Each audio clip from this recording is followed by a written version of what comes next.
¿Alguien le aparece el webinar para saber si ya está en vivo? Ok, pareciera que ya estamos en vivo. Si alguien puede confirmar, nos pueden escuchar.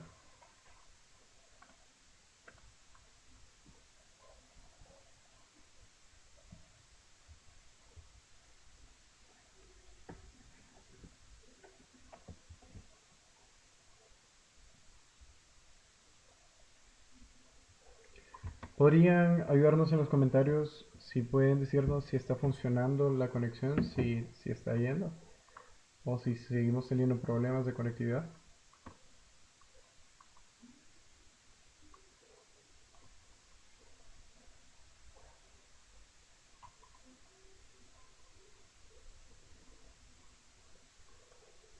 Ok, gracias a todos los que están viendo el video.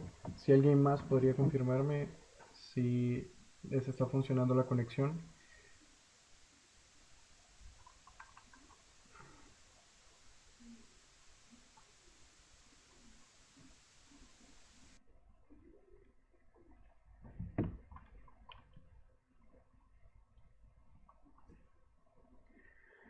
Ok,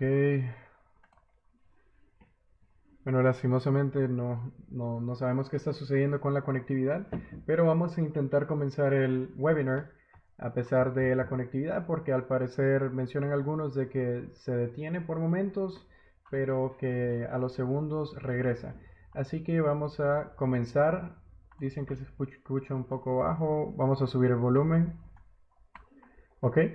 Entonces, vamos a comenzar. Como les mencionaba, mucho gusto a todos. Mi nombre es Javier Asfura, actual vicepresidente de Asuntos Externos para AFMC Honduras, que es la Federación Internacional de Asociaciones de Estudiantes de Medicina en el país. Y conmigo están las siguientes personas que me gustaría introducir y escuchar un par de palabras por parte de ellos. El primero es Alcides Vargas, actual vicepresidente de actividades de la organización.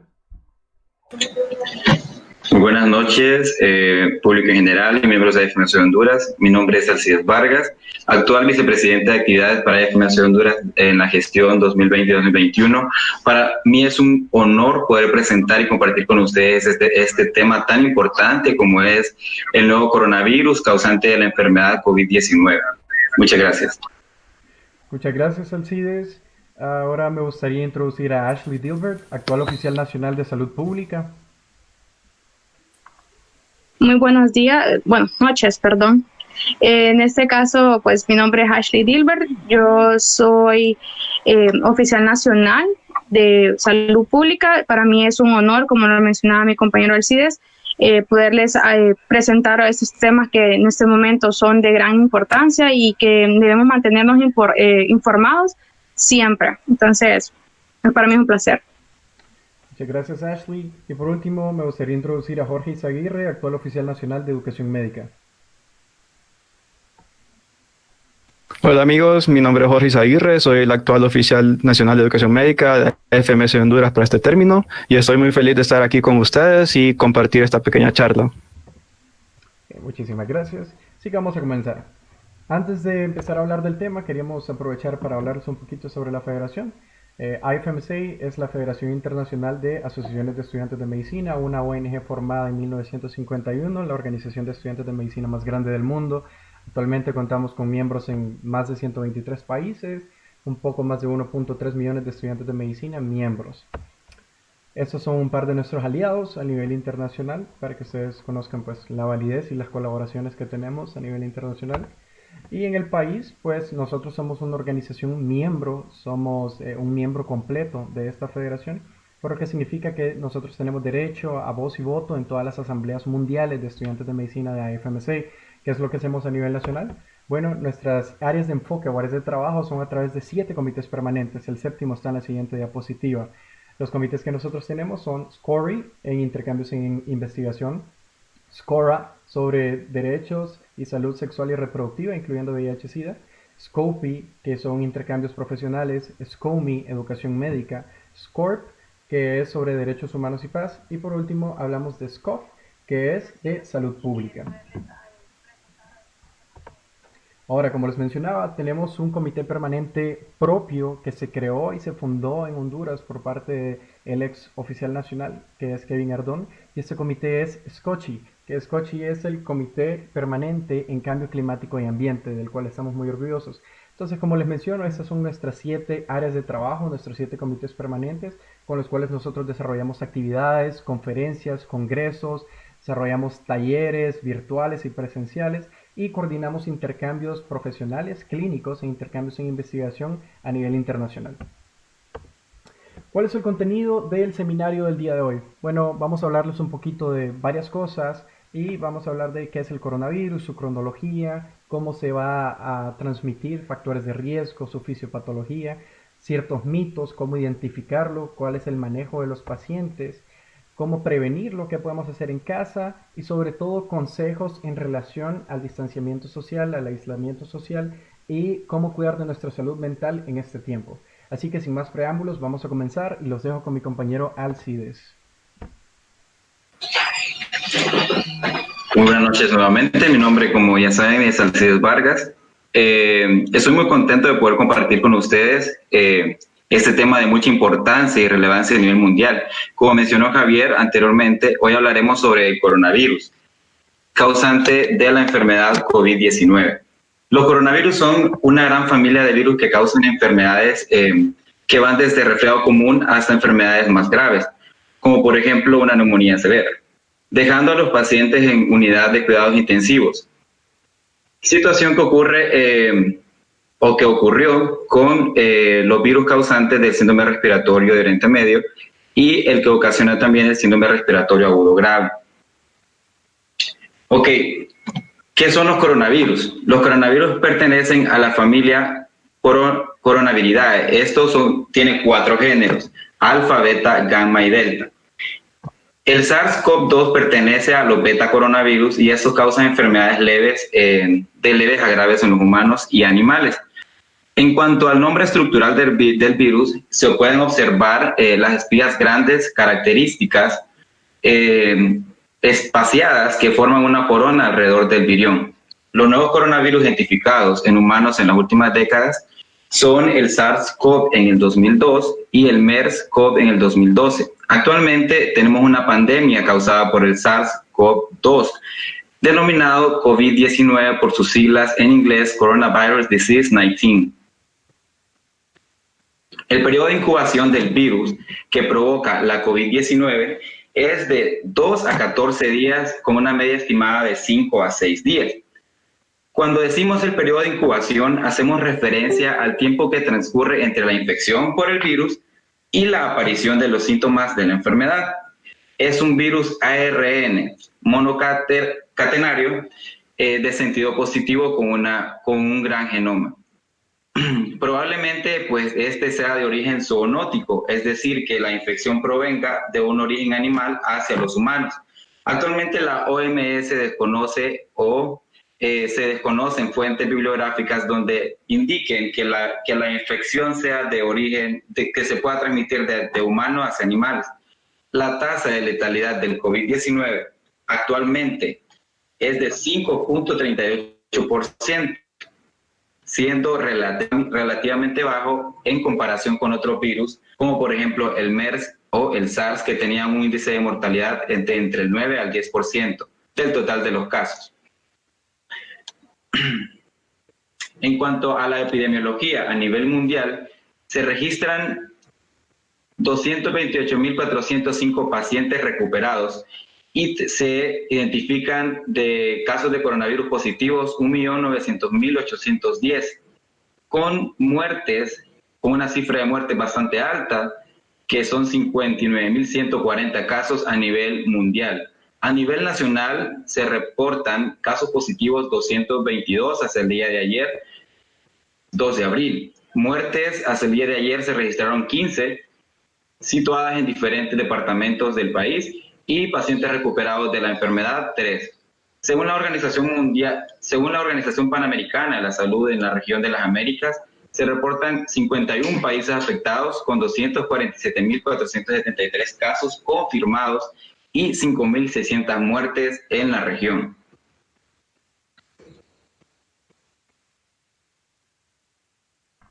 Ok, regresando, hablando un poco sobre la cronología, como ustedes pueden ver esta tabla, espero que les esté apareciendo en la presentación. El 8 de diciembre del 2019 se presentan los primeros casos de neumonía en Wuhan, en China. Desde el 8 de diciembre al 1 de enero hay un cierre total del mercado de Huanan. Este es el primer día del año. El 3 de enero se hace oficial el primer comunicado por parte de la Organización Mundial de la Salud. El 7 de enero se identifica el virus y ahí es donde se le coloca su nombre, que antes se le llamaba como Novel Coronavirus, porque era una nueva variante. Y el 7 de enero ya se le identifica como SARS-CoV-2. ¿Por qué SARS-CoV-2? Porque es bastante similar al primer virus del SARS, el CoV del 2002. Y pues se le puso 2 porque es la segunda variante que se identifica de este. El 10 de enero pues se da la secuenciación del virus. El 13 de enero se da la secuenciación y los primeros test diagnósticos. 16 de enero se da el primer caso en Japón. Entonces vemos el primer caso que ya sale de China. 20 de enero se da una demostración de la transmisión humana. 28 de enero el primer caso autóctona en Europa, Alemania. 31 de enero la OMS declara una emergencia internacional. Vamos viendo la progresión de la enfermedad. El 14 de febrero se declara el primer caso en África, en Egipto. El 11 de febrero la OMS establece propiamente el nombre de la enfermedad como Coronavirus Disease 19 y el SARS-CoV-2. El 19 de febrero se identifica la estructura molecular y la estructura del virus como tal. Luego pasamos al 26 de febrero, el primer caso en América Latina, siendo Brasil el primer país afectado de nuestra región. 27 de febrero, el primer caso autóctono en España. 28 de febrero, el primer caso en África subsahariana, en Nigeria. Y el 5 de marzo describen la puerta de entrada del virus en la célula. Ya empiezan a explicar un poco sobre la patogenia y la fisiopatología que esta demuestra. Finalmente, el 11 de marzo, la OMS declara el brote como una pandemia global. ¿Cuáles son los factores de riesgo? Los factores de riesgo se mencionaba o se conocía que eran personas mayores de 65 años. Sin embargo, se ha estado demostrando que esto realmente varía de región a región, de continente a continente y sobre todo en cada país. Si hablamos específicamente del caso de Honduras, vemos que de los 222 casos positivos, hay pacientes de todas las décadas de la vida realmente. Y de las muertes vemos que no hay un predominio de las personas en la séptima década de vida, no hay, o sea, tenemos muertes que van desde los 20 años hasta los 60 años, 70 años, entonces vemos una gran variabilidad realmente. Otro factor de riesgo es personas que viven en hogares de ancianos o centros de atención a largo plazo, personas de todas las edades con enfermedades médicas subyacentes, particularmente si no están bien controladas. ¿De qué hablamos aquí? Personas con enfermedades pulmonares crónicas o asma moderada severa. También hablamos de personas con afecciones cardíacas o cardiovasculares, por ejemplo, las personas que padecen hipertensión arterial. También hablamos de personas que están inmunocomprometidas y muchas afecciones pueden hacer que una persona tenga su sistema inmune bajo o inmunocomprometido, el término correcto. Estas pueden ser cáncer, tabaquismo, trasplante de médula ósea u órganos, VIH, SIDA mal controlados y el uso prolongado de corticosteroides. También las personas con una obesidad severa, que son personas con un índice de masa corporal sobre 40, personas con diabetes, personas con enfermedad renal crónica sometidas a diálisis y personas con enfermedades hepáticas. Algo muy importante que me gustaría señalar con lo anterior es de que se mencionaba, y recuerdo que al inicio de la enfermedad muchos, incluso estudiantes y personal de la salud, llegábamos a decir esto solo es una gripita o solo va a afectar a los ancianos, solo va a afectar a las personas mayores de edad. Pero como les mencionaba, este ha tenido un comportamiento bastante diferente, sobre todo en la región de las Américas. Así que por favor no vayan a subestimar el virus, no vayan a subestimar la enfermedad, y si presentan alguno de estos factores de riesgo o aunque no los practiquen, mantengan su distanciamiento social y tengan mucho cuidado, sobre todo las personas que viven con personas que tengan todos estos factores de riesgo. Ok, en cuanto a la propagación del COVID, esta es una enfermedad que se contrae por contacto con otra persona que está infectada. La enfermedad puede propagarse de persona a persona a través de gotículas procedentes de la nariz o de la boca. que salen despedidas cuando estamos hablando con una persona que está infectada o cuando esa persona infectada tose o exhala. Estas gotículas caen sobre objetos y superficies que rodean a esa persona, de modo que las personas pueden contraerse de la COVID-19 si tocan esos objetos o superficies contaminadas por esas gotículas. Por eso es importante mantener una distancia de aproximadamente 2 metros o 6 pies según las recomendaciones de la CDC y la OMS. En cuanto a la fisiopatología de esta enfermedad, el SARS-CoV-2 es un tipo de coronavirus potencialmente letal. Una subfamilia de virus de ARN de sentido positivo no segmentados envueltos que generalmente causan infecciones leves del tracto respiratorio. Específicamente es un coronavirus beta.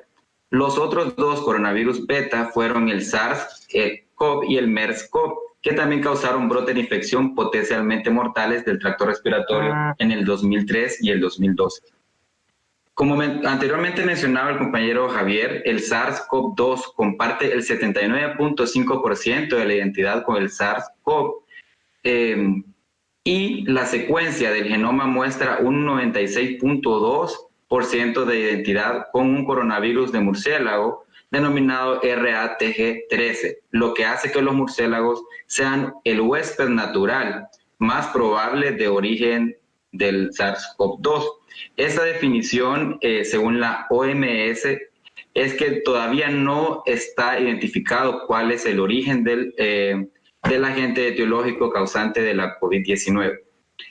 Como muchos sabrán, la transmisión inicial del animal a humano probablemente ocurrió a través de la exposición directa a un huésped intermedio desconocido en el mercado mayorista de mariscos de Huanan en Wuhan, China, mercado de animales vivos y mariscos que fue identificado inducidas viralmente por la liberación de ARN viral endosómico. Estas replican, o es decir, multiplican los componentes virales. Entonces los endosomas con virus recién constituidos se liberan mediante la exocitosis. Efectos citopáticos o directos o daños que puede causar la COVID-19 son daños particularmente en el epitelio alveolar, y otros órganos que también se ven afectados de manera leve son el hígado y el corazón. La respuesta inmune, hay una respuesta inmunológica bastante regulada, como por ejemplo en el caso de la sepsis. Hay una respuesta inmune que implica liberación de citocinas, como por ejemplo la interleucina 6, y la activación, de una respuesta inflamatoria aguda. Sin embargo, la COVID-19 generalmente no conduce a hipotensión. Es una característica definitoria del shock séptico.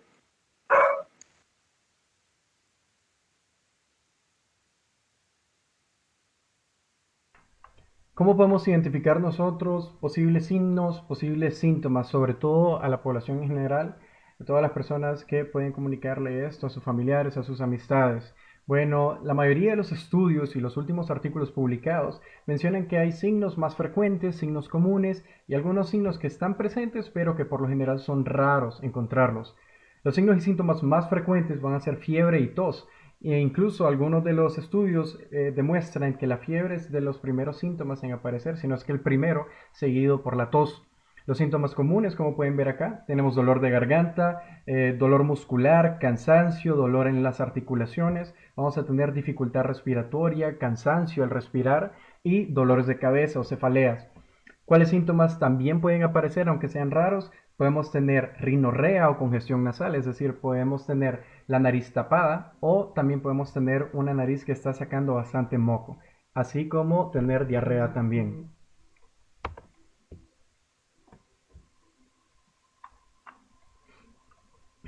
Ok, cuanto a la definición de casos, vamos a definir como caso sospechoso entre categorías.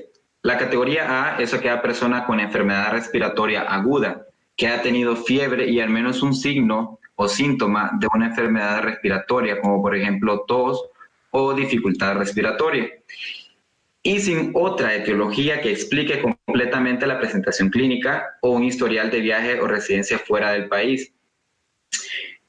Vamos a definir al caso sospechoso. el inciso B, una persona con alguna enfermedad respiratoria aguda que durante 14 días antes del inicio de la enfermedad tuvo contacto con un caso confirmado o probable de infección por COVID-19 o que asistió al trabajo o a un centro de atención médica donde hay pacientes confirmados o sospechosos.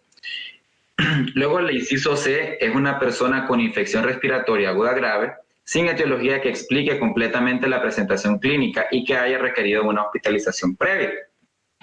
En cuanto al caso probable, es un caso sospechoso. En este pongan mucho cuidado porque tiende a confundir el caso probable.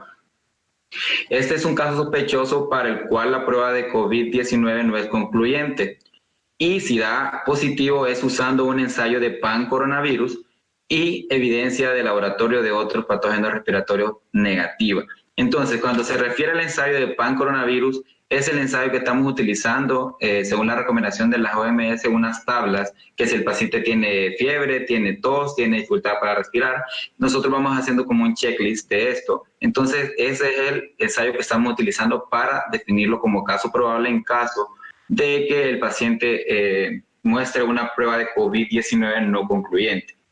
En el paciente que te presente una prueba de COVID confirmada, la persona con confirmación de laboratorio de la infección COVID-19, independientemente de los signos clínicos y los síntomas. En cuanto a la prueba de laboratorio, se está utilizando lo que es la PCR, que es la reacción en cadena de polimerasas con transcriptasa inversa. Esta confirma la infección del SARS-CoV-2 de las muestras sanguíneas de los pacientes. Los resultados deben estar disponibles en pocas horas porque el examen no es de tiempo prolongado. Usa una sensibilidad bastante alta y una especificidad también bastante alta. La sensibilidad probablemente aumenta cuando se analizan muestras múltiples de múltiples lugares. Entonces, también una PCR puede ser inicialmente negativa. En tales casos, si todavía existe la preocupación de que un paciente esté infectado, se debe considerar repetir la prueba de cada 2 o 3 días. Potencialmente con muestras de las vías respiratorias superiores, en este caso se pueden hacer también cultivos. Si ustedes han visto que la gente toma muestras de la cavidad oral o de las fosas nasales, se hacen cultivos para poder confirmar el diagnóstico en caso de que la prueba de PCR indique no concluyente. Es posible, bueno, vamos a ver algunos mitos sobre el coronavirus. Entonces, ¿es posible contagiarse de coronavirus por contacto con una persona que no presente ningún síntoma?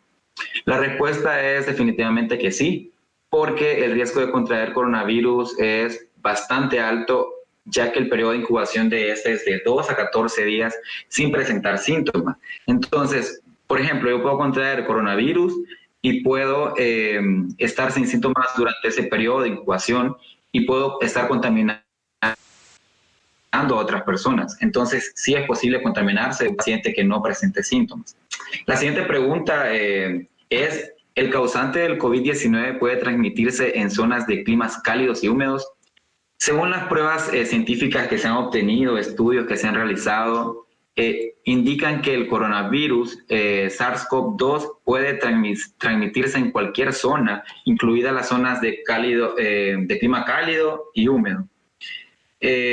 Otra pregunta es, ¿el frío y la nieve pueden matar al coronavirus?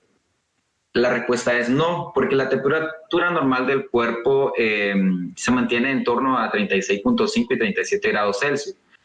Con independencia de la temperatura exterior, no cambia ni tampoco va a eliminar el virus de su cuerpo, porque es un virus adaptable.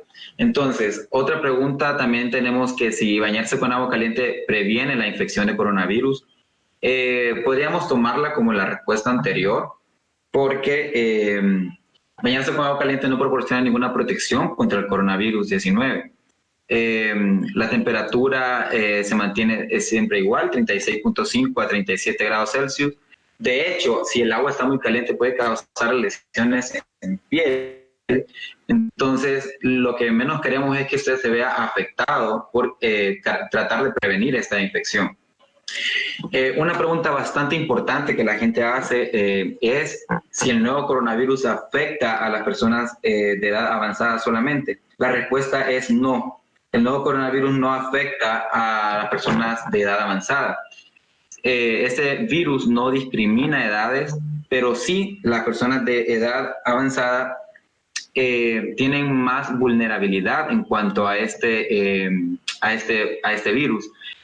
Los pacientes que están inmunosupresos, como anteriormente explicaba mi compañero Javier, y los pacientes que presentan enfermedades de base, como por ejemplo hipertensión, diabetes, hipotiroidismo, entre otras enfermedades que tienen algún órgano afectado.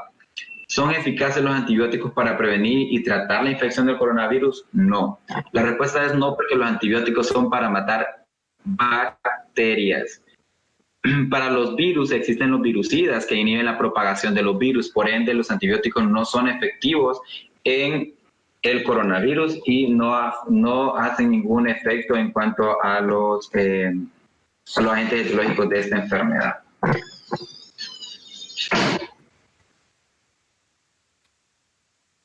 Ahora pasamos a la parte de prevención con Jorge, así que Jorge, quedas con nuestros espectadores.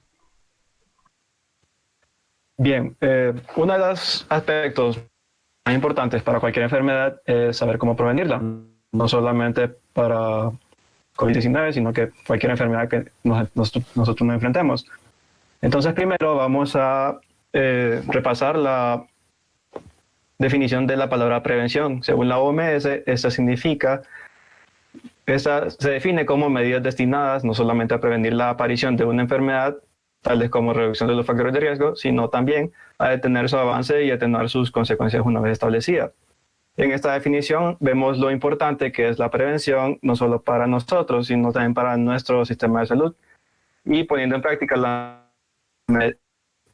estas medidas, podemos romper con la cadena de transmisión de la enfermedad, evitamos que aumenten los casos. Ahí viene dicho que muchos estudiantes de medicina aquí conocerán, que dicen que la prevención es la mejor cura.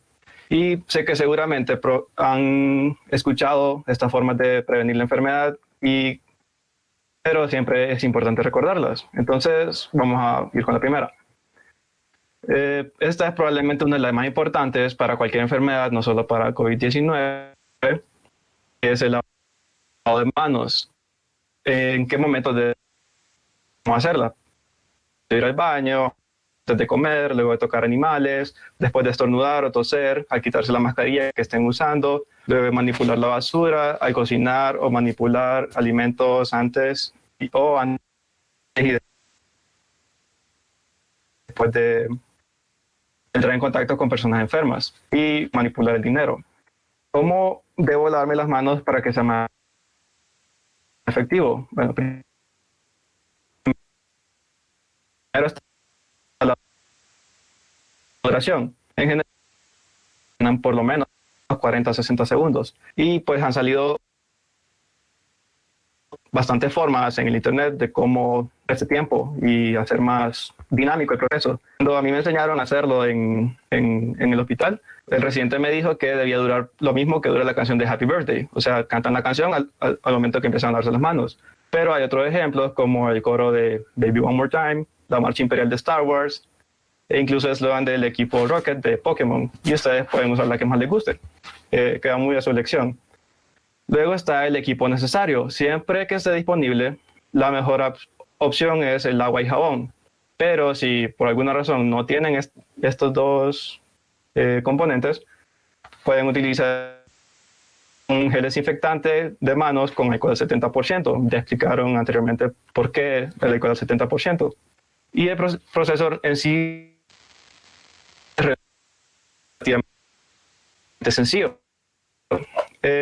La OMS recomienda mojarse las manos y luego aplicar una cantapalma en la mano, como está ilustrada en el diagrama de aquí. Luego, si se hace en este orden, se activan las propiedades del jabón y esto evita también que irrite la piel. Y el primer paso es frotarse las manos en forma circular, las palmas de las manos, perdón. Luego se pone la palma de una mano sobre el dorso de la otra con movimientos hacia adelante y hacia atrás y se cambian de posición las manos y se repite. Luego con los dedos entrecruzados se hacen movimientos similares a los del paso anterior. Y luego con los dedos agarrados igual hacia arriba y abajo. Y luego se limpia cada dedo en forma circular y por último las puntas de los dedos contra la palma de la mano en forma circular y luego se repite con restos de jabón, ya que esto puede llegar a irritar la piel, y con una toalla desechable preferiblemente se seca las manos y con la misma toalla que se secó las manos cerrar el grifo y luego ya está listo para seguir con sus actividades. Luego, la siguiente recomendación está la higiene respiratoria. ¿Qué quiere decir esto? El hecho de que una persona esté estornudando o empiece a toser no significa por sí sola que tenga COVID-19. Una costumbre y por respeto a la salud de otras personas, y a veces en varios países hasta por se recomienda que al momento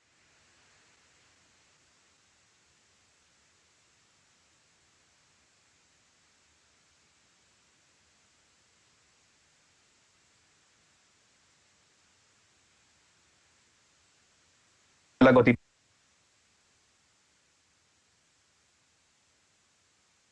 debe lavarse las manos con agua con desinfectante.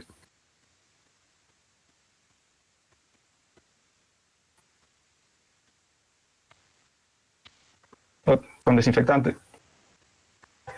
Seguidamente está una de las más importantes, que es el distanciamiento social, y este es uno de los temas más sonados hoy en día y también va incluido el concepto de la cuarentena. Es muy simple, la verdad. Sabemos que durante una pandemia como esta, cualquier persona es posiblemente contagiosa, ya que la mayor parte de las personas que se infectan no presentan síntomas.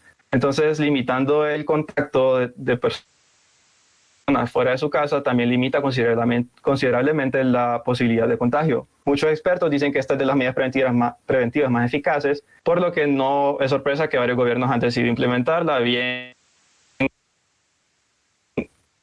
estricta como en China, flexibles como en el caso de nuestro país, Honduras. En general se recomienda no salir de sus casas, a menos que sea altamente necesario, como para abastecerse de alimentos. Y si este es el caso, se recomienda utilizar equipo de protección personal, del que luego hablaremos, y mantener una distancia de menos 2 metros entre personas. La CDC recomienda 6 pies entre personas, y esta distancia tiene mucho que ver con la forma en la que se transmite el virus. Por eso es muy importante que respetemos la cuarentena y permanezcamos en casa. Ahora mi compañero Shafik va a explicar unos conceptos sobre el planeamiento de la curva. Ok, aquí me gustaría bastante que se fijen en la animación, qué es lo que queremos mostrar con este pequeño video, este pequeño GIF.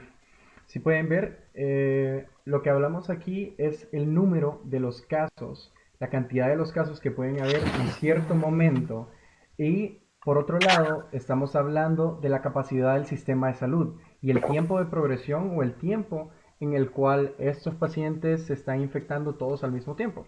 Entonces, cuando nosotros salimos a la calle, y por ejemplo, si no tuviéramos la medida de la cuarentena y si todos siguiéramos en la calle trabajando en nuestros centros de educación, entonces habría mucha más probabilidad de que nosotros nos contagiáramos de la enfermedad. Esto quiere decir de que si muchas personas se infectan al mismo tiempo, vamos a sobresaturar la capacidad de nuestro sistema de salud. Específicamente hablando del país, sabemos que nuestro sistema de salud tiene pues lastimosamente muchas deficiencias, no hay equipo necesario. Si hablamos a nivel nacional, tal vez hay 100 ventiladores mecánicos entre sector privado y sector público, que es algo que han estado mencionando varios médicos y varias organizaciones aquí en el país. ¿Y qué pasa si tenemos más de 100 pacientes que se infectan al mismo tiempo y todos necesitan cuidados intensivos? Lastimosamente no se va a poder salvar la vida de todos ellos. Entonces lo que queremos prevenir es que haya esta pendiente de todos los pacientes se infecten al mismo tiempo y que puedan pasar a esta gráfica como se muestra en el área verde, que puedan reducirse la cantidad de contagios al mismo tiempo para no sobresaturar la capacidad de nuestro sistema de salud y la cantidad de pacientes que se pueden tratar al mismo tiempo. Si ven ese modelo aquí en esta siguiente diapositiva, ese es un modelo elaborado por Washington sobre qué pasa con el distanciamiento social y qué pasa con la cuarentena. Si se fijan, al principio del video había una barrera, como una pared. ¿Qué pasaba cuando los pacientes positivos están aislados? ¿Y qué pasa cuando todas esas personas, aunque estén asintomáticas, no estén saliendo de sus casas? Vamos a ver la repetición. Entonces solo infectan a las personas directas con las que ellos han estado conviviendo o con las que están en comunicación. ¿Qué pasa cuando se suspenden los toques de queda, cuando se suspenden la cuarentena, cuando salimos a la calle? Corremos el riesgo de todos infectarnos. ¿Y cómo nos vamos a infectar? Lastimosamente la virulencia del virus es bastante alta, este virus es bastante contagioso, entonces la cantidad de personas que se infectan al mismo tiempo es exagerada y por eso es que seguimos las recomendaciones de quedarnos en casa. Seguimos con Jorge.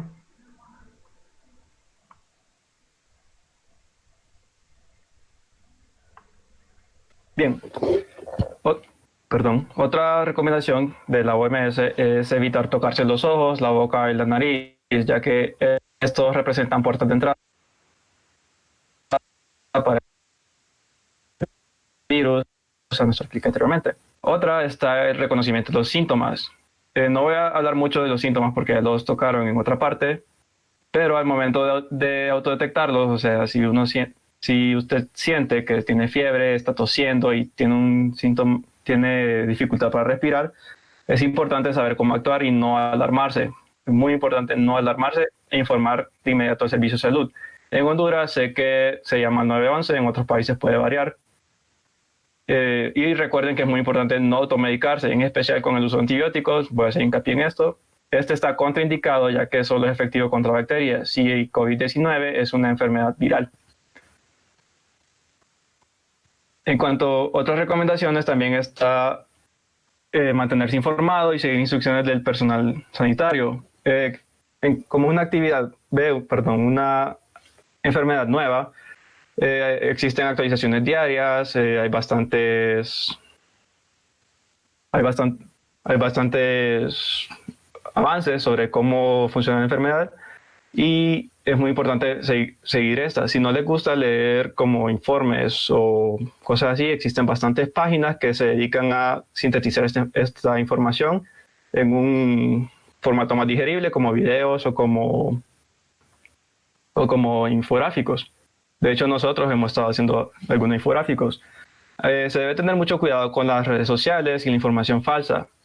Unas fuentes confiables incluyen la CDC, la OMS, OPS, el Instituto Mexicano de Seguridad Social, y en Honduras está una plataforma que resume considerablemente bien la información en el país sobre COVID-19, que es covid19honduras.org. Antes de avanzar, Jorge, hay dos preguntas que hicieron en los comentarios.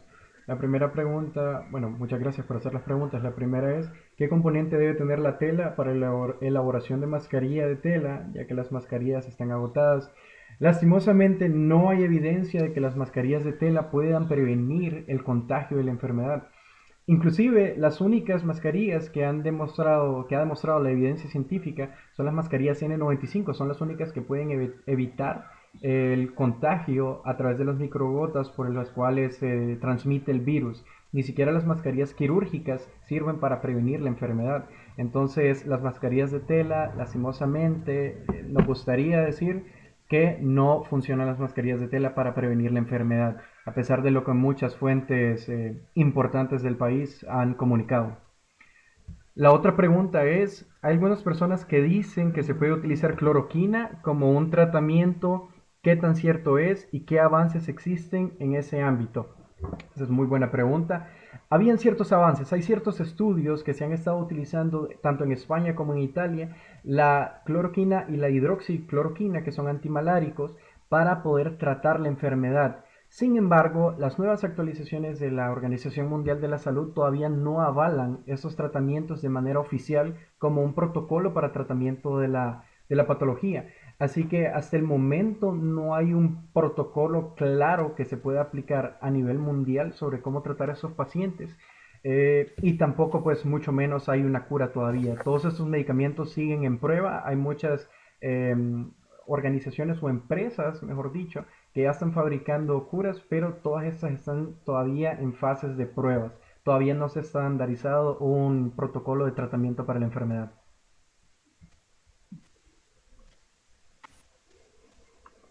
Ok, Jorge.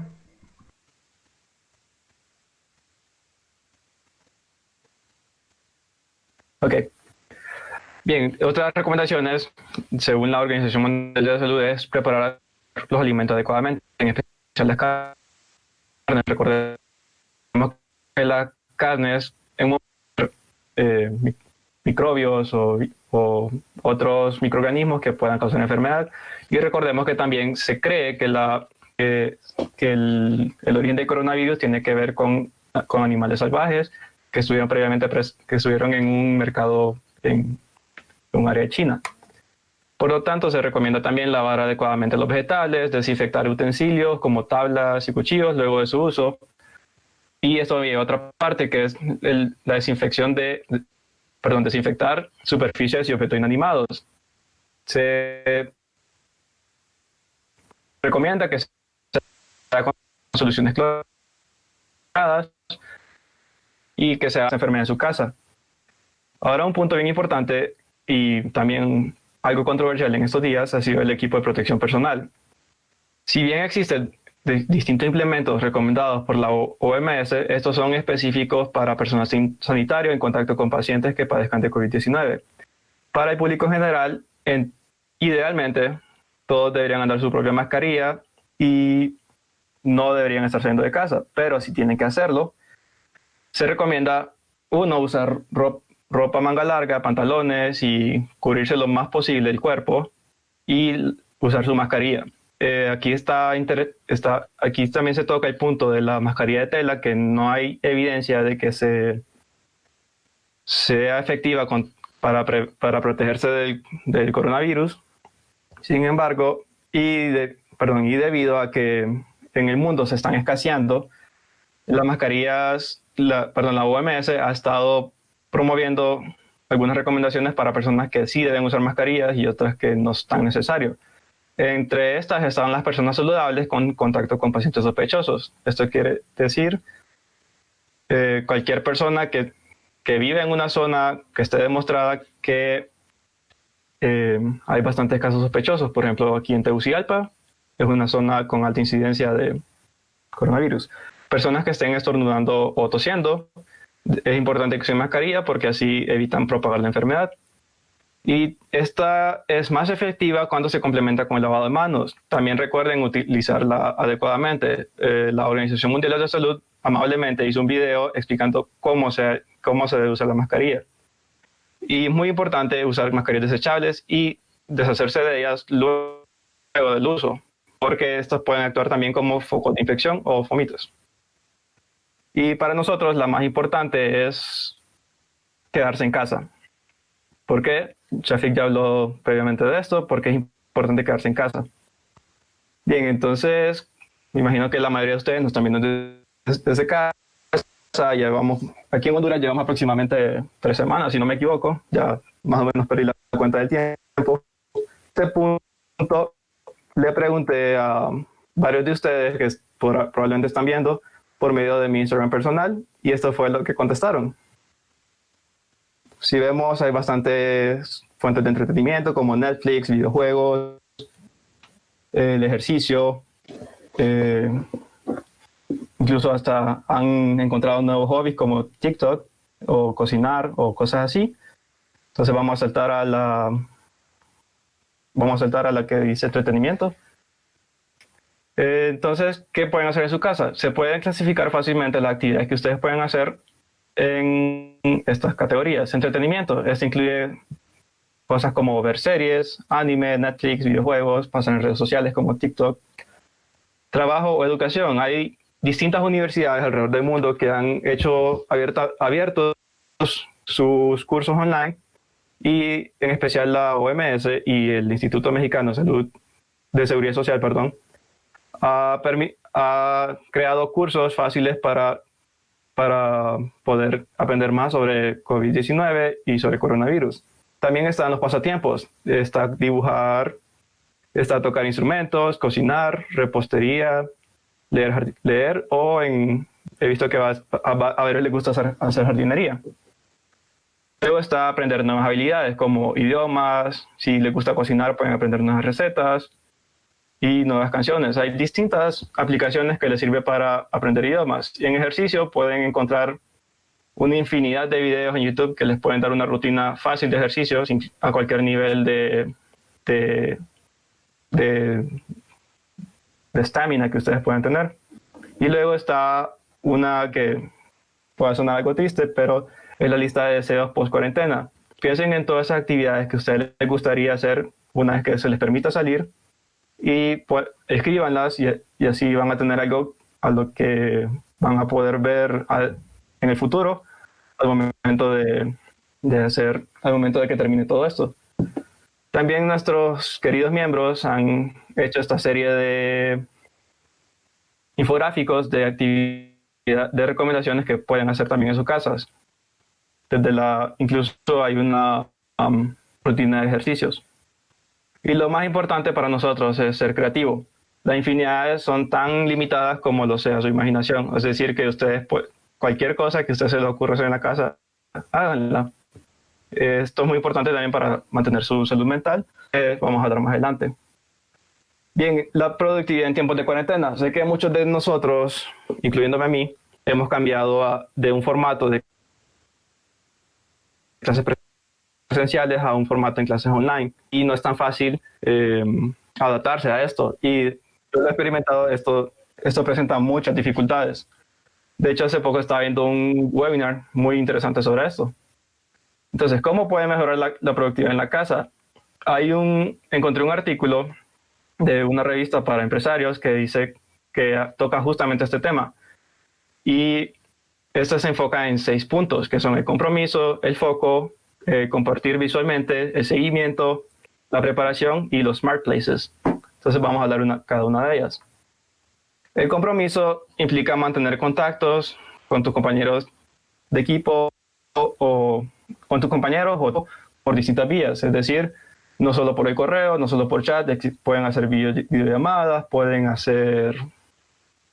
existen tantos medios, tantas formas de mantenerse comunicados hoy en día. Entonces, esta es una de ellas, el compromiso, mantener contacto. 2, está el foco.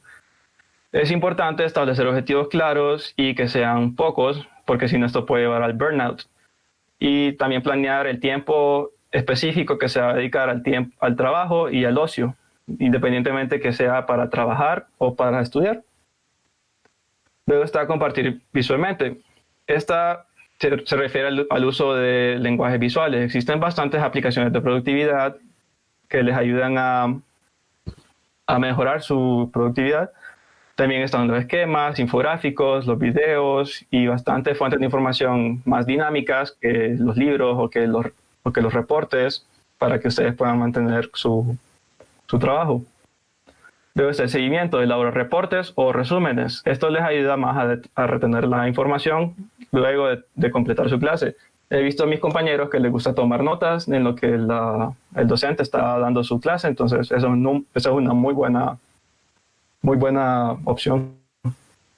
Esta es la preparación. Es importante definir el horario que se dedica a actividades académicas o laborales. También es importante preparar una agenda con anticipación, objetivos claros de los temas a tratar. También se deben eliminar distractores del área como el celular, otras páginas de internet que se pueden usar como ocio, como YouTube, Netflix o cosas así. Y por último están los Smart Places. Entonces, ¿a qué se refiere esto? Sí, se refiere más que todo a preparar el lugar en el que van a estar trabajando. Primero está asignar un lugar solo para trabajo. Y es muy importante que este lugar no sea el mismo en el que se va a descansar o a hacer cualquier otra actividad. En especial la cama. No estudien en su cama y no reciban clases en su cama, porque hay cuestiones que les van a evitar aprender efectivamente. Preparen la conexión a internet y el dispositivo a utilizar. Si tienen que bajar softwares como Zoom o como Skype o Hangouts, procuren detenerlos con anticipación, no un minuto antes de que empiece su clase.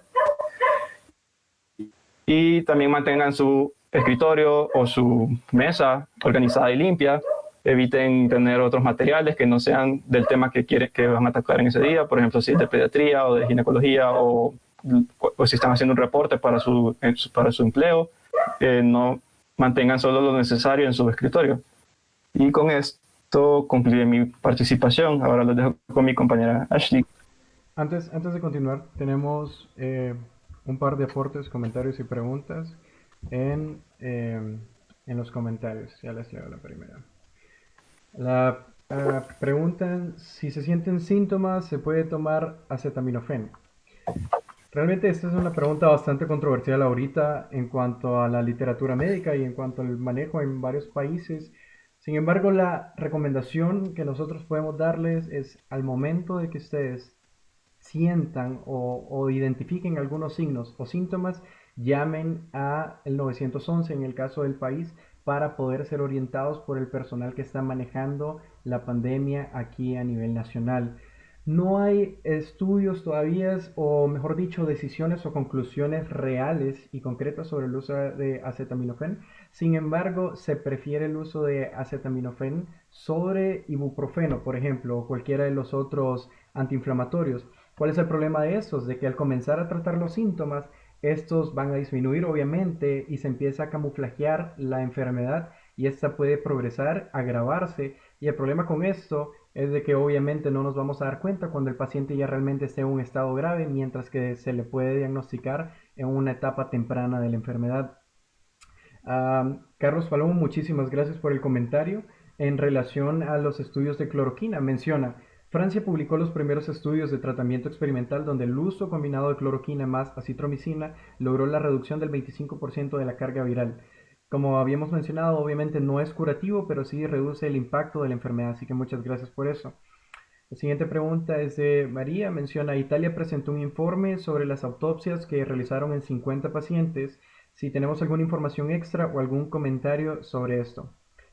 Bueno, para comentarles un poco, los estudios de autopsia que se habían revelado, en cuanto a coronavirus, era un estudio en China de 3 autopsias. Este nuevo estudio que se está realizando, mejor dicho, que se realizó en Italia, es el más grande en esta área, ya que se hicieron 50 autopsias, en casi todos los casos dirigidos a los pulmones. ¿Cuáles fueron las conclusiones de estas? Bueno, primero, en cuanto a los pulmones, metiéndonos un poco a la parte macroscópica y microscópica de anatomía patológica, macroscópicamente los pulmones mencionan que aparecen manchados o con áreas de hiperemia hemorrágicas, alternando con áreas rosadas. Histológicamente, algunas de estas áreas van a ser severamente enfisematosas, con vasos sanguíneos enormemente dilatados, hasta 20 veces a lo normal, y muchos microtrombos.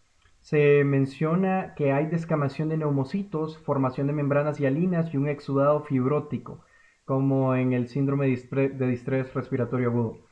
La enfermedad aparece como un síndrome de alto flujo, con hepatomegalia y vasos portadilatados con una trombosis difusa en todos los niveles.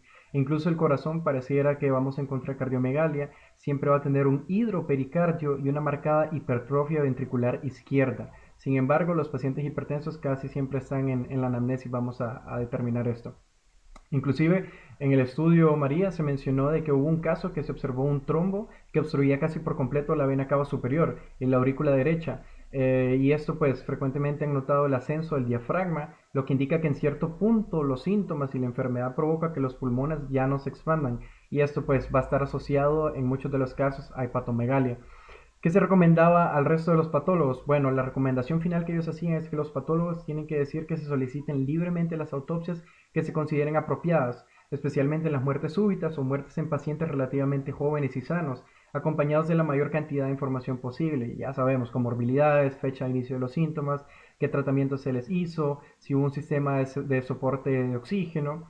Y esto es para comprender cuán desastroso puede ser esta enfermedad a nivel pulmonar y para poder comparar con las otras biopsias y con las otras autopsias que se han realizado. Así que realmente ese es el único estudio que se ha publicado. Si no me equivoco, todavía no es un estudio publicado de manera oficial en alguna revista, sino que esta fue una primicia que se le compartió a varios médicos por parte de los médicos que están batallando en Italia. Así que realmente esto es lo único que podríamos compartir sobre el estudio. Y la otra pregunta o comentario... ok, no hay más preguntas y comentarios todavía. Así que, bueno, el doctor Christian hacía un comentario.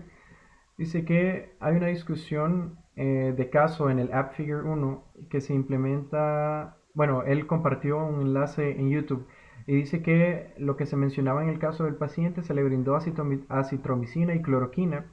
Posterior al uso, su cuadro se estabilizó. Sin embargo, este paciente, aún así, desarrolló un síndrome de estrés respiratorio del adulto, el cual es una complicación severa de esta infección. Muchísimas gracias a las personas que están participando y compartiéndonos eh, hallazgos en diferentes artículos y diferentes estadísticas que se están compartiendo. Así que vamos a continuar con la última sección de esta conferencia y es salud mental durante el periodo de cuarentena. Así que los dejo con nuestro oficial nacional de salud pública, Ashley. Muchísimas gracias.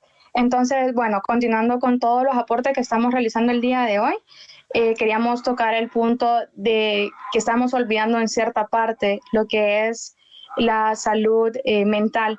Para comenzar, debemos recordar qué es lo que es la salud mental, que esto es una parte integral de la salud y el bienestar, así como lo refleja la definición de salud que nos brinda la OMS, que es la salud es un estado de completo bienestar físico, mental y social, y no solamente la ausencia de afecciones o enfermedades.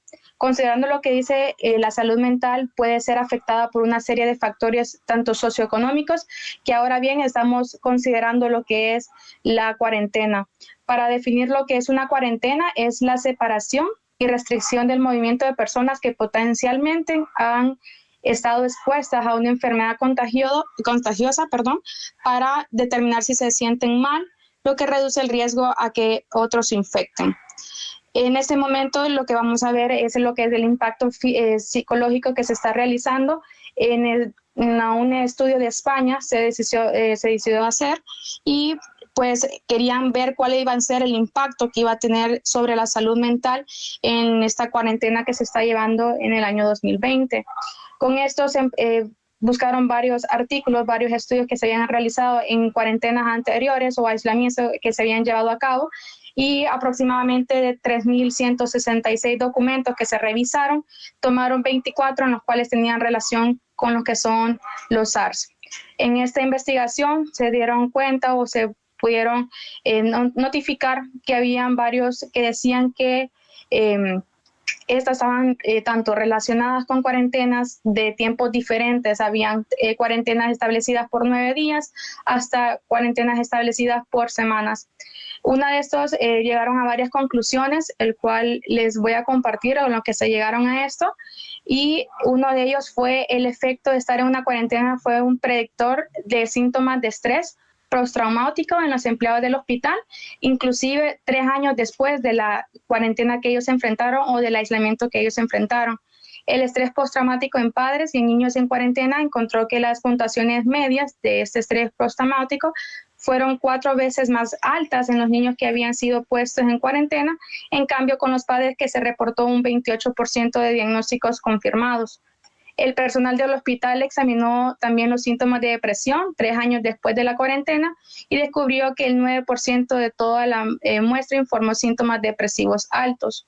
Otros estudios cuantitativos solo encontraron aquellos que habían sido puestos en cuarentena y generalmente informaron una alta prevalencia de síntomas de angustia y trastornos psicológicos. Hay otros estudios cuantitativos que también se realizaron o que se encontraron aquellos se habían puesto en cuarentena y generalmente informaron una alta prevalencia de síntomas de angustia, trastornos psicológicos, los cuales informaron estados generales como trastornos emocionales, depresión, estrés, bajo estado de ánimo, irritabilidad, insomnio, síntomas de estrés postraumático, ira y agotamiento emocional. En lo que es el estado de ánimo se dedujo que había un 73% de los pacientes y la irritabilidad llegó a un 57% que se destacan por tener una alta prevalencia.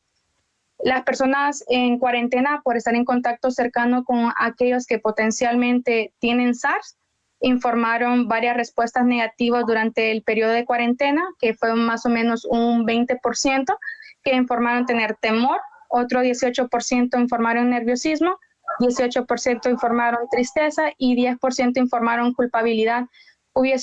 Habían porcentajes menores que habían de sentimientos positivos, como el 5% que informaron sentimientos de felicidad y 4% que informaron sentimientos de alivio.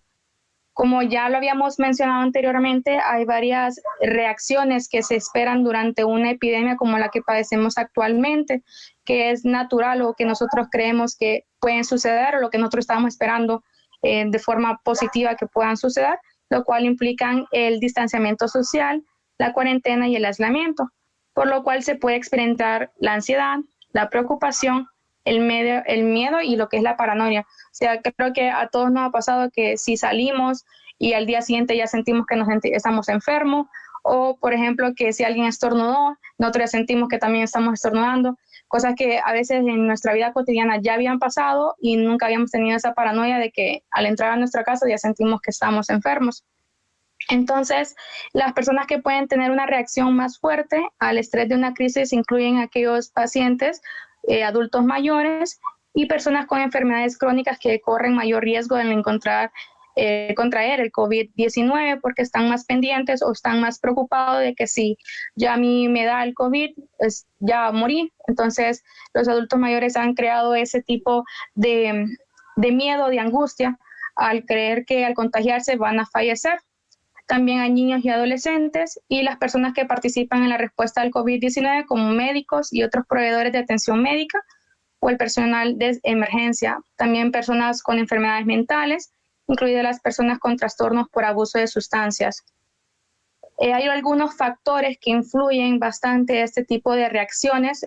Yo solamente les coloqué las más importantes o las que considero que son las más preocupantes en Honduras, o que las personas creen que son las que más pueden crear reacciones de ansiedad o de preocupación, es como el propio estado de salud de uno mismo, así mismo como el de su familia, también el estado de salud de otros que usted haya podido contagiar, la preocupación de que sus familiares y amigos tengan que hacer una cuarentena o un aislamiento, autoaislamiento, la experiencia de estar en autoobservación, observado por otros síntomas en caso que crean que están contagiados y presentarse alguna de ellas. Entonces, ese miedo de, porque voy a estar encerrado, no voy a tener ningún tipo de comunicación, no voy a ir al hospital, prefiero quedarme encerrada en mi casa. Hay muchos comentarios que he escuchado al respecto.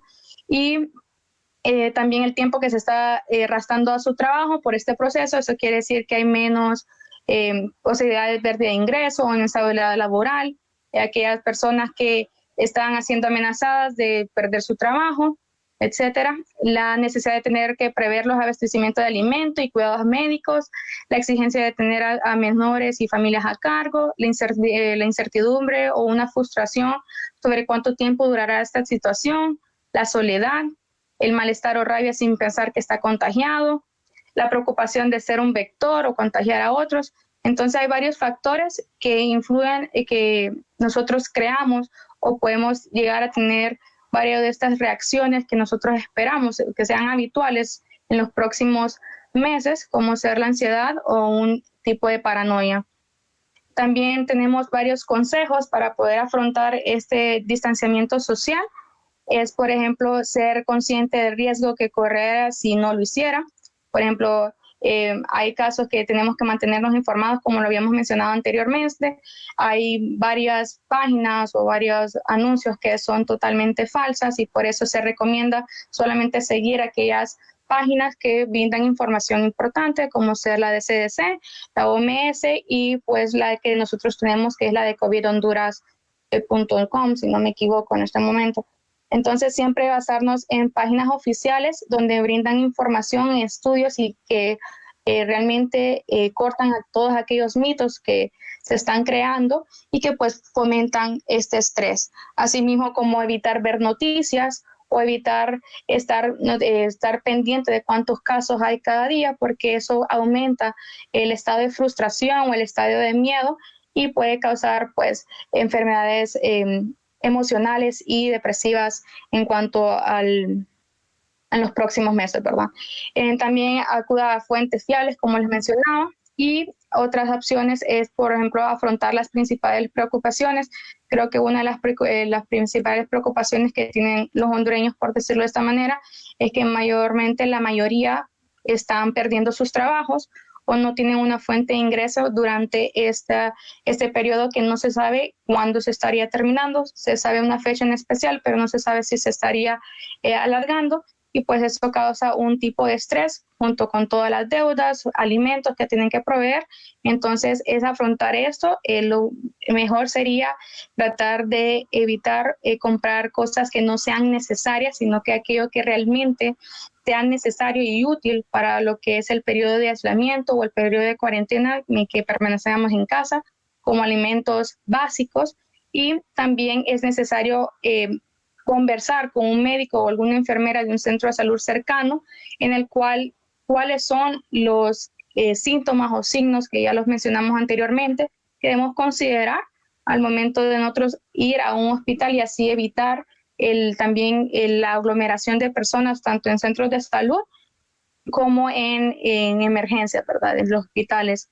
También mantenernos conectados socialmente, esto es estar en contacto con las personas en las que uno confía, es la mejor forma de reducir la ansiedad, la depresión, la soledad, el aburrimiento durante el aislamiento social y por lo que es la cuarentena. También mantener operativa la capacidad de enviar correos electrónicos, telefonía móvil y otras tecnologías que nos permiten la comunicación. También una de las opciones muy eficaces es el hacer las videollamadas por medio de Skype o FaceTime o algún otro tipo de red social que permita esta opción. Y también si las personas sanitarias lo permiten, pues tener acceso a lo que es la prensa, películas y libros para que se puedan tomar un tiempo de relajación. Ya si nosotros o alguien es paciente en seguimiento en un centro de salud mental o las consultas externas del hospital y tiene alguna necesidad en materia de salud mental, tiene que llamar primero los lugares de asistencial para que le puedan informar cuáles son las medidas a tratar antes de llegar al centro de salud o a una emergencia. También utilizar medios prácticos para relajarse. Esto es, relaje su cuerpo a menudo con técnicas de respiración profunda, meditación, relajación muscular o participar en actividades que lo diviertan. Hacer ejercicio en casa también lo puede mantener o ayudar a estar en forma y disminuir lo que es la tensión. Recordar que el Internet ofrece en sin fin un montón de recursos para poder aprender y pues tener un montón de prácticas en cuanto a estrategias para podernos mantener ocupados y en esta vez aprovechar del tiempo que tenemos en este momento. También intentar hacer cosas que habitualmente resulten entretenidas o cosas nuevas, hablar con personas cercanas de su confinamiento si eso le da un tipo de relajación o calma, y mantener un buen ánimo y considerar que este aislamiento le puede resultar provechoso. En cuanto a la salud familiar, bueno, Solo permíteme, comentando que Ashley. la... ¿Mande? Solo para contestar unas preguntas que han hecho y unos comentarios, aprovechando. Claro, Ah, no. mencionaban algo que hemos observado todos, el uso de guantes en nuestro país. ¿Creen que sean necesarios? ¿Qué pueden decir a los ciudadanos hondureños sobre esto? El uso de guantes es algo que da una falsa sensación de seguridad. Jamás el uso de guantes va a reemplazar el buen lavado de manos y el utilizar gel de manos siempre que se pueda para mantenernos limpios. ¿Por qué decimos eso? Porque incluso han habido fotografías, han hecho inclusive memes que ustedes pueden ver en redes sociales de pacientes que andan con guantes sintiéndose protegidos supuestamente porque no tocan su piel, sus manos directamente. Y vemos que incluso están comiendo con los guantes puestos sin importar qué tocaron anteriormente con esos guantes. Entonces, realmente se han estado mal utilizando los guantes y deberían de dejarse solo para centros hospitalarios realmente, a menos que estuvieran con un paciente pues positivo o con cualquier otra enfermedad que ustedes cuidaran o que estuvieran en contacto. Pero solo salir a la calle con guantes solo por protección realmente no se recomienda. También hacen la pregunta si existe la probabilidad que alguien sea solo portador, un paciente asintomático, y cómo se identifica. Identificarlo está bastante difícil. Creo que solo sería a través de preguntas, si ha estado en contacto con personas positivas, si ha viajado recientemente. Menciona que es asintomático, entonces cuando el paciente no tiene síntomas, claro que podría ser portador. Inclusive hay una frase que anda circulando bastante por redes sociales, es todos tienen coronavirus hasta que se demuestre lo contrario. Porque nosotros pensamos que las personas están sanas, tal vez porque no tengan tos, tal vez no tienen fiebre ahorita, pero tal vez en 2 semanas están presentando esos síntomas. Por eso hablamos del periodo de incubación del virus al inicio, que por ejemplo, si yo entro en contacto hoy con un paciente que tenga coronavirus y yo me llego a infectar, el virus puede tardar de 1, 2 hasta 14 días para poder instalarse en mi cuerpo y empezar a presentar síntomas. Así que ser asintomático realmente también es una falsa señal de esperanza, protección o seguridad. Por eso es que todos tenemos que quedarnos en casa porque no sabemos quién es positivo hasta que presente los síntomas. Gracias, Ashley. Podemos seguir. Ok, perfecto. Ya casi para terminar, solamente quiero considerar 2 puntos más, lo que es la salud familiar, que en cuanto a la OMS publicó en una de sus definiciones en 1976, es que la familia es la unidad de organización social y también la más accesible para efectuar intervenciones preventivas y terapéuticas. En cuanto al comportamiento sedentario, los bajos niveles de actividad física pueden tener efectos negativos en lo que es la salud y el bienestar y la calidad de vida de las personas. Y como regla, la OMS pues recomienda aproximadamente unos 150 minutos de actividad física moderada por la semana o 75 minutos en caso que la intensidad sea más elevada. Hay varios ejercicios que explican que se pueden realizar sin necesidad de tener un equipo especial, incluso en espacios limitados, y no es necesario acudir a gimnasios que ahora están cerrados para estar en forma. Y esto pues nos lleva a hacer ejercicios donde podemos realizar en nuestro hogar, como por ejemplo hacer pequeñas actividades físicas como ser bailar, jugar con los niños, hacer tareas domésticas, hacer ejercicios físicos, que esto muy fácilmente lo podemos encontrar en plataformas online que dan varios tips de cómo hacer ejercicios. También caminar, que es muy importante hacer acciones pequeñas que pueden por caminar por tu casa, en espacios pequeños, igual te mantiene a estar activo. Y levantarnos cada 30 minutos y hacer prácticas de relajación y meditación, como hacer respiraciones profundas en repeticiones de 10 minutos o 10 segundos cada una.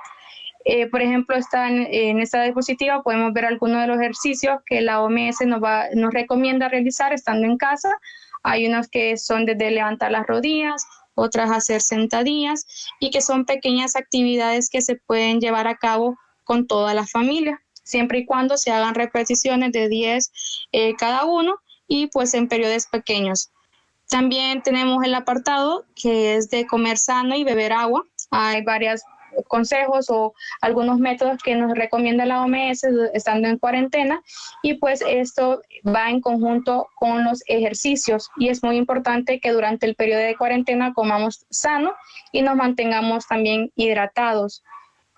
Para esto, pues tenemos que evitar todas aquellas bebidas azucaradas, gaseosas, limitar o incluso evitar las bebidas alcohólicas en personas jóvenes, embarazadas o que estén dando pecho. Además, recomienda una mayor ingesta de frutas y verduras frente a otros alimentos salados, azucarados y otras altas en grasas. También en esta última imagen represento los 5 consejos que se dan para poder iniciar una dieta sana. Por ejemplo, el primero se basa en empezar el día con un desayuno saludable, sin azúcar ni endulcorante con el café o infusión, y una fruta en lugar de zumo, una tostada de pan integral con guacamole o aceite y evitando los embutidos. Como paso 2, las frutas y verduras sean la base del plato. La base de nuestra alimentación debe ser de frutas y otras hortalizas. Y paso 3 sería ingerir grasas buenas, siempre valorar o estar presente el aceite de oliva y otros alimentos ricos en altas grasas y también evitar el consumo de carnes rojas, empecemos como a comer pescado, pollo y potenciando las legumbres. Y sobre todo el paso 5, tomar muchísima agua, evitar todo tipo de gaseosas o algún otro bebida que no realmente que sea más azucarada, que realmente lo que está brindando al cuerpo, sino que la medida más conveniente pues es el tomar agua. Esto sería todo por mi parte, no sé si hay alguien más que quisiera agregar algo. Muchas gracias, Ashley. Más que todo queríamos saber si alguien tiene alguna pregunta, si quedó con alguna interrogante. Si se fijan, sabemos que el seminario virtual tardó aproximadamente 1 hora 10 minutos entre problemas técnicos, problemas de conexión y la conferencia como tal. Y agradecemos mucho a todas las personas que se quedaron a lo largo de todo el seminario, a los que estuvieron compartiendo el link. ¿Por qué? Porque como mencionaba en uno de los comentarios, hay muchas fuentes falsas que están compartiendo información falsa, información no fidedigna sobre el coronavirus. Entonces nosotros lo único que queremos hacer es compartir información real, información verídica y poder educar a la población, poder educar al personal de salud hasta donde se nos permita y poder crear conciencia dentro de los pobladores de cómo prevenir o cómo evitar que sigan aumentando los casos aquí. Como ven, también incluimos el componente de salud mental porque muchas personas, y se han visto muchísimas estadísticas, incluso hay varios estudios que están siendo desarrollados actualmente en ese mismo momento sobre salud mental y coronavirus, pacientes que padecen depresión, pacientes que padecen ansiedad, cómo están afrontando el estar en cuarentena, cómo están afrontando no tener contacto social o cómo están lidiando con todo el estrés y la ansiedad que provoca la situación. Por eso fue que quisimos dar este apartado también y agradecemos mucho que se quedaran hasta el final para poder escuchar de eso y esperamos que todos podamos poner en práctica todos los consejos y recomendaciones que nosotros impartimos y queremos mencionarle que vamos a crear una carpeta como una biblioteca con recursos que nosotros sabemos que son verídicos sobre coronavirus y que sean entendibles para toda la población. Así que vamos a estar recopilando eso. De igual manera vamos a incluir todas las bibliografías utilizadas para el seminario de hoy. Así podemos compartirlo y ustedes pueden leerlo si gustan todos los artículos, ver todas las infografías y así pueden compartir más información y así creamos conciencia dentro de la población. ¿Hay alguien que tenga alguna última pregunta o algún último comentario? Vamos a dar 30 segundos.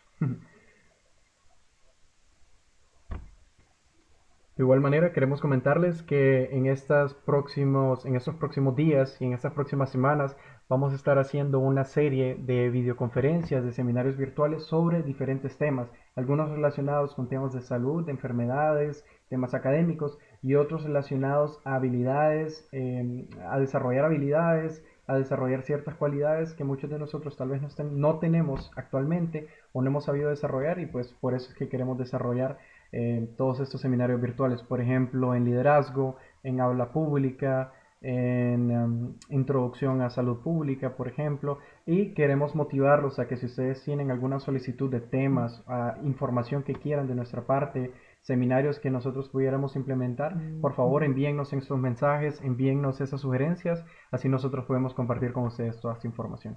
Como no hay más preguntas y comentarios, entonces damos por terminada esta presentación. Muchísimas gracias a todos y escuchamos unos últimos comentarios por parte de los expositores. Gracias. Ok, agradecer también de igual manera a todos los que estuvieron pendientes, estuvieron hasta el final. Solo comentarles que en Choluteca estamos un grupo de familias recopilando víveres, alimentos para inmigrantes que se encuentran aquí en la zona sur.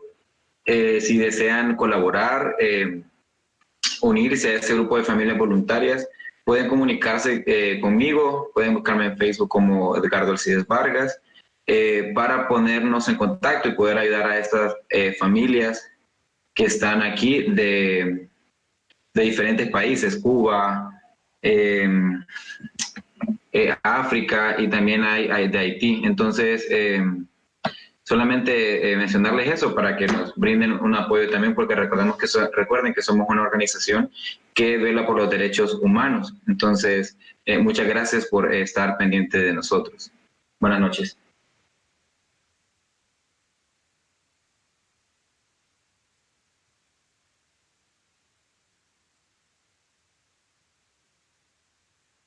Ninguno por mi parte. Bien, yo solo quiero agradecerles que gracias por vernos y por ponernos atención. Los invito a seguir nuestras redes sociales. Hemos estado publicando bastantes consejos, en especial en la parte de educación médica y salud pública, y también en la parte de salud reproductiva, para que ustedes puedan informarse. Y les vamos a dar los links a nuestras páginas de nuestros comités en los comentarios. Muchas gracias a todos. Bueno, muchísimas gracias a todos y hasta la próxima. Gracias.